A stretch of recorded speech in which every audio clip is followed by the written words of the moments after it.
Hi అండి. అందరికీ నమస్కారం. మన రాష్ట్రంలో కూటమి ప్రభుత్వం అధికారంలోకి వచ్చిన తర్వాత ఇంతకు ముందున్న జగన్మోహన్ రెడ్డి గారి గవర్నమెంట్‌లో అనర్హులు కూడా అర్హులని చెప్పేసి పెన్షన్‌లయితే అధిక మొత్తంలో పొందారనే ఉద్దేశంతో ఈ సంవత్సరం జనవరి నుంచయితే పెన్షన్‌లయితే తనిఖీ చేయడం జరిగింది. ఇదే విధంగా పెన్షన్‌లు తనిఖీ చేసిన తర్వాత వారి యొక్క సదరన్ సర్టిఫికేట్‌లయితే ప్రెజెంట్ గ్రామ వార్డు సచివాలయాల్లో జారీ చేస్తున్నారు. అదే విధంగా ఈ సదరన్ సర్టిఫికేట్‌లో వారి యొక్క వైకల్యం పర్సెంటేజ్ 40% కన్నా తక్కువ ఉంటే వారి యొక్క పెన్షన్ అనేది నిలుపుదల చేసేసారు. సెప్టెంబర్ నుంచి వారికైతే పెన్షన్ అనేది ఇవ్వరు. ఇకపోతే మంచానికే పరిమితమైన వారికి 15,000 ఇస్తున్నారు. అలాగే కొంచెం 85% కన్నా తక్కువ ఉన్న వారికైతే 6,000 పెన్షన్ అయితే ఇవ్వడం జరుగుతుంది. ఇట్లాంటి పెన్షన్‌లన్నీ కూడా అనర్హులు కూడా తీసుకుంటున్నారనే ఉద్దేశంతో వారికి కొంతమందికైతే అనర్హులకి నోటీస్ మీ యొక్క పెన్షన్ అనేది నిలుపుదల చేసేస్తున్నాము అనేసి నోటీస్ అయితే జారీ చేయడం జరుగుతుంది. అయితే అర్హులు కూడా ఇలాంటి నోటీసులన్నీ అందుకోవడం జరుగుతుంది. కాబట్టి ఈ అర్హులు మేము అన్ని రకాలుగా అధిక మొత్తాన్ని పెన్షన్‌కి మేము ఎలిజిబుల్ అనే ఉద్దేశంతో అప్పీల్ చేసుకోవడానికైతే అవకాశం అయితే ఇవ్వడం జరిగింది. ఈ యొక్క అప్పీల్ అవకాశం ఎలా చేసుకోవాలి అంటే మీ యొక్క ఎంపీడీఓ గారికి అర్జీ అనేది పెట్టుకోవాల్సి ఉండేది.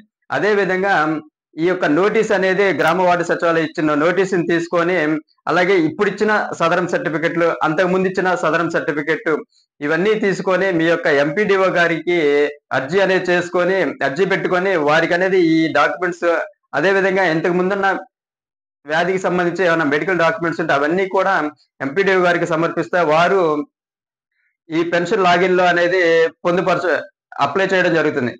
తర్వాత మీకు రీఅసెస్‌మెంట్‌కి హాస్పిటల్‌కనేది ప్రిఫర్ చేయడం జరుగుతుంది. ఈ యొక్క రీఅసెస్‌మెంట్‌కి సంబంధించి ఎప్పుడు ఏ తారీఖున హాస్పిటల్‌కెళ్ళాలి, ఏ టైంకెళ్ళాలి, ఏ డేట్‌నెళ్ళాలి అనే కూడా మళ్ళీ మీ యొక్క గ్రామ వార్డు సచివాలయం ద్వారా నోటీస్ అనేది జారీ చేయడం జరిగింది.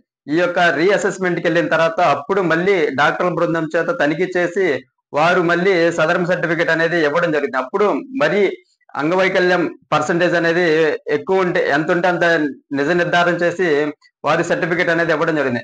ఈ ప్రాసెస్ మొత్తం ఈ నోటీస్ అందుకున్న 30 రోజుల్లోప ఈ ప్రాసెస్ అనేది జరిపించేసేయాలి. కాబట్టి ఈ మీ ఎవరైతే నోటీసులు అందుకున్నారో వారు మీ యొక్క ఎంపీడీఓ గారికి అర్జీ పెట్టుకొని డాక్యుమెంట్స్ సదరన్ సర్టిఫికేట్‌లు, ఆధార్ కార్డు ఇవన్నీ కూడా తీసుకొని అర్జీ పెట్టుకుంటే మీ యొక్క పెన్షన్ అనేది తిరిగి పొందవచ్చు. కాబట్టి ఎవరైతే నోటీస్ అందుకున్నారో వారు ఈ యొక్క ప్రక్రియ అనేది కంపల్సరీగా చేసి మీ పెన్షన్ అయితే తిరిగి పొందుతారనేసి అయితే ఆశిస్తున్నాం. ఓకే అండి. Thank you.